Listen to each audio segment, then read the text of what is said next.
Hey guys, welcome back to the video. In my previous video we saw that I attempted to make trees with armatures since like I'm a moron and I decided not to make forest terrain until now.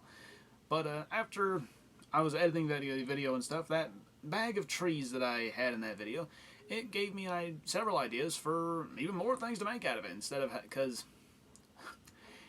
of spending like $8 to $12 more, no, $12 to $14 more for like 8 big trees. I thought I could just take a lot of these tiny trees and glue them to something and make big trees that way. And that's pretty much the premise of this video.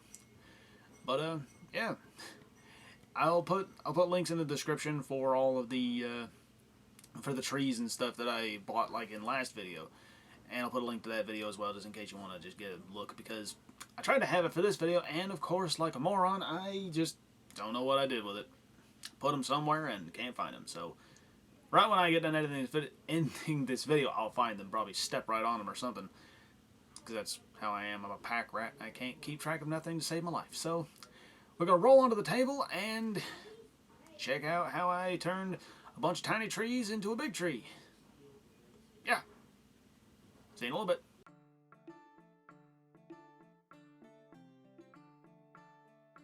Alright everybody, to start off we're going to take some of the smaller trees in this bag of tree armatures, and they usually run from about inch to about maybe 1.5 inches to 2, you'll give or take.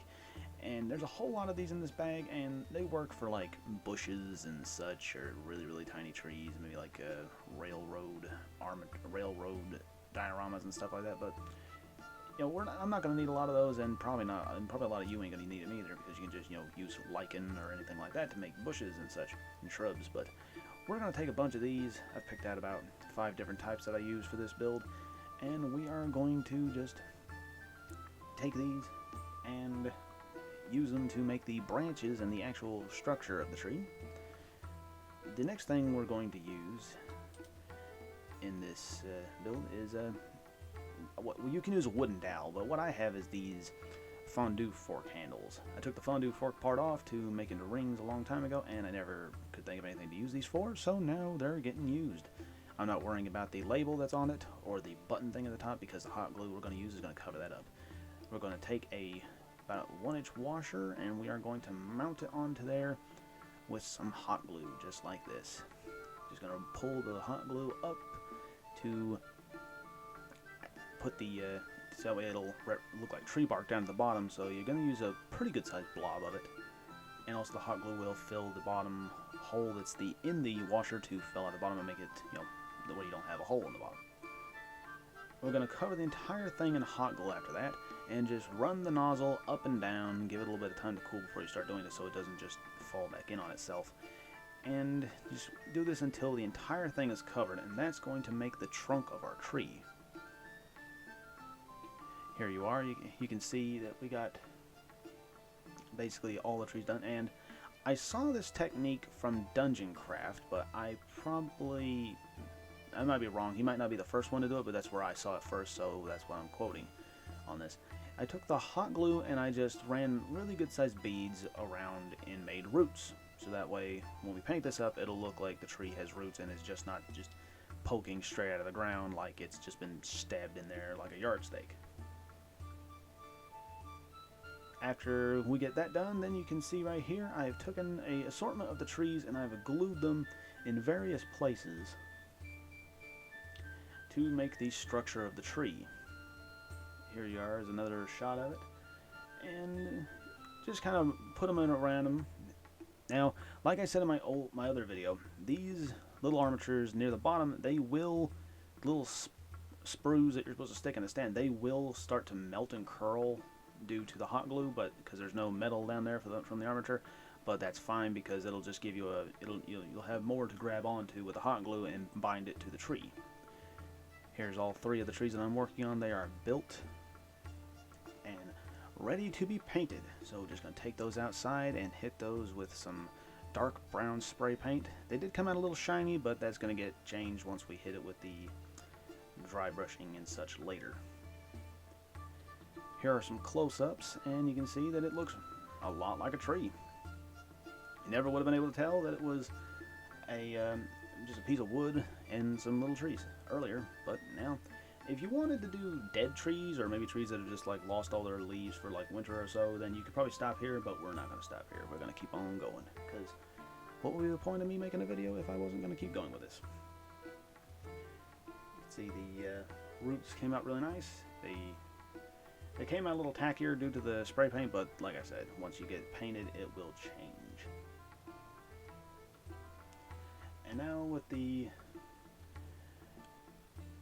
trees, we are going to take a apple barrel khaki, and I'm going to dry brush that all over the tree in the areas that I know will be visible, and then I'm going to paint the bases with some burnt umber, so that way it's not the same color as the tree, and it actually looks like the dirt. Here are some shots of it as they are dry brushed and painted, and I think they're coming out very nicely, if I do say so myself.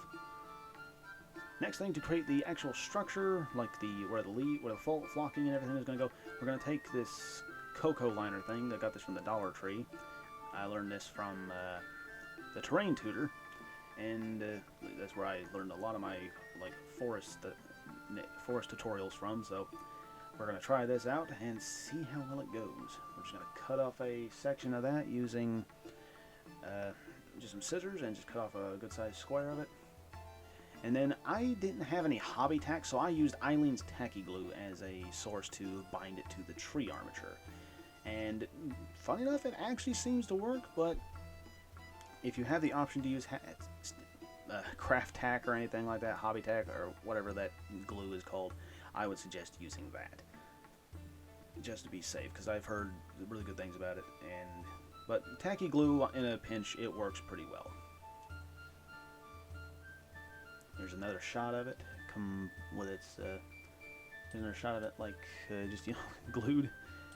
And here's the others, all ready to go, and should be taken out back and hit with some spray adhesive, which I'm going to use the same spray adhesive that I did before, the all-purpose Loctite spray adhesive, because it seemed to work before, so we're going to try it on this as well.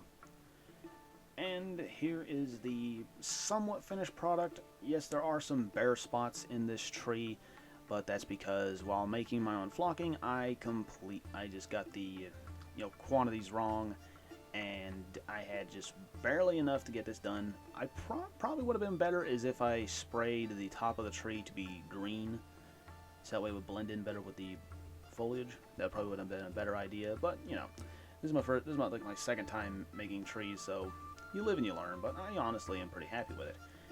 Right here we have my Umlek Hero Forge Mini, and I think for scale it works pretty dang well. Here's a shot of him next to the trees from the other video, and with the variety of scale there, from almost like cartoony green to pretty realistic, and then just almost like it's fading and dying.